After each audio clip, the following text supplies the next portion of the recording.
بسم اللہ الرحمن الرحیم۔ السلام علیکم، امید کرتا ہوں آپ سب خیریت سے ہوں گے۔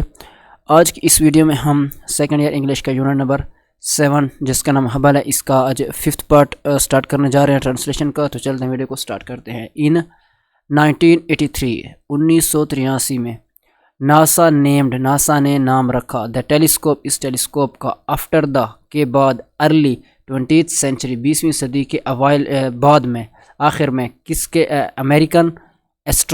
امریکی ایسٹرانومر جس کا نام ایڈون پی ہبل ہے، اس کے نام پر رکھا گیا۔ ہو از کریٹڈ، جس نے ان کو بنایا تھا، with 1920s discovery the galaxies are huge remote system of billions of stars, یعنی کہ جسے 1920 عیسوی کے اس دریافت کا اعزاز حاصل ہے کہ کہکشاں بڑے اور دور دراز واقع اربوں تاروں کا ایک نظام ہے۔ دا موسٹ پاورفل اسپیس، اگر اس کو سمجھ نہیں ہے تو میں تھوڑا سا آسان کر لیتا ہوں مزید بھی،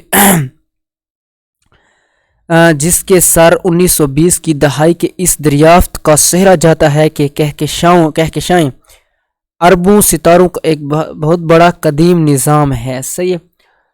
The most powerful space camera ever built was installed on Hubble in 2009 along with many other fixed, and Hubble was now performing at a higher level than ever before۔ ٹھیک ہے، انسٹال مطلب لگایا، بلٹ بنائے کو کہتے ہیں، مطلب ایک موسٹ پاورفل اسپیس ہبل، ایک طاقتور خلائی ہبل جو کہ اب پرفارم کر رہی تھی، بلٹ بنایا گیا تھا، اس کے اوپر ایک بہت بڑا کیمرہ 2009 میں اس کے ساتھ ساتھ اس کو فکس کیا گیا۔ اور ہبل اب کیا ہے، ایک مطلب کہ اس سے پہلے اتنا زیادہ وہ کام نہیں کر رہی تھی جتنا کہ اب کر رہی ہے، کیونکہ اس کے اوپر مزید کام ہو گیا ہے۔ اس کو اگر آسان میں کروں تو وہ یہ بنے گا کہ 2009 میں ہبل پر دنیا کا طاقتور ترین خلائی کیمرہ نصب کیا گیا بہت سے دوسرے فکسر یعنی اصلاحات کے ساتھ، اور اب ہبل پہلے سے بہت زیادہ اعلیٰ سطح پر کام کر رہا ہے۔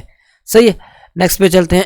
When we look at star, جب ہم اسٹارز کو دیکھتے ہیں، وی لک ایٹ ہسٹری، ہم تاریخ پر نظر ڈالتے ہیں۔ The light that arrives at our location from the further objects in the universe is a light, یعنی کہ جو روشنی ہم تک پہنچتی ہے کائنات سے، is light that left those objects billions of years ago, وہ مطلب کئی سالوں سے گزر کر ہمارے پاس پہنچتی ہے۔ So we see them as they appeared long ago, تو ہم مطلب کہ ہم پچھلی چیزوں کو دیکھ رہے ہوتے ہیں، پچھلی تاریخ کو ہم دہرا رہے ہوتے ہیں۔ مثال کے طور پر جو چیز ہمارے پاس بہت سالوں بعد آتی ہے، تو اس کا مطلب اب جو یعنی کہ اب سے جو پہلے جو چیز تھی وہ کس طرح تھی، وہ اس کا بارے پتہ چلتا ہے۔ ٹھیک ہے، اچھا، the most distant galaxies look strange, مطلب بہت زیادہ فاصلے والی گلیکسیز دکھائی دیتی ہیں، عجیب، اسمالر بہت چھوٹی، irregular بے قاعدہ، لیکن کلیئرلی ڈیفائنڈ شیپ، مطلب کہ اس کی لیکن کمی یعنی کہ کلیئرلی صحیح نظر نہیں آتی، صحیح ڈیفائن نہیں ہوتی اس کی شکل۔ No telescope before Hubble had the resolution to see these distance galaxies, تو یعنی کہ اس میں اتنی طاقت نہیں کہ وہ دور دراز کہکشاؤں کو دکھا سکے۔ صحیح ہے، تو اگر دیکھتے ہیں نیکسٹ پہ بہت زیادہ رہتا ہے۔ اچھا، تھوڑا سا مزید پڑھ لیتے ہیں تاکہ اس کے بہت زیادہ پارٹ بنانے کی ہمیں زحمت نہ کرنی پڑے۔ آگے، astronomers focused Hubbles on what appeared to be nearly empty patch of sky for 10 days۔ صحیح ہے، 10 days یعنی ماہرین فلکیات نے 10 دن تک ہبل دوربین کو آسمان میں خالی نظر آنے والے ٹکڑوں پر مرکوز رکھا۔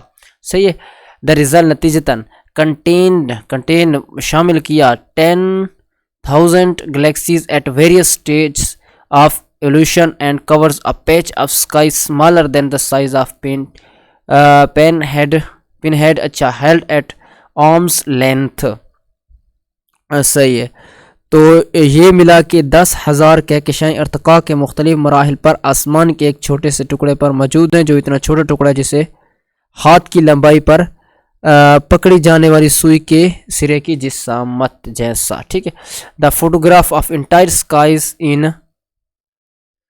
ان this details would require 13 million Hubble images with comparable exposure. ٹھیک ہے، تو اس کا یہ بن جائے گا کہ اس طرح پوری تفصیل کے ساتھ آسمان کی تصویر کھینچو تو اس کے لیے ہبل دوربین کی 13 ملین ایک جیسی تصاویر کی ضرورت ہوگی.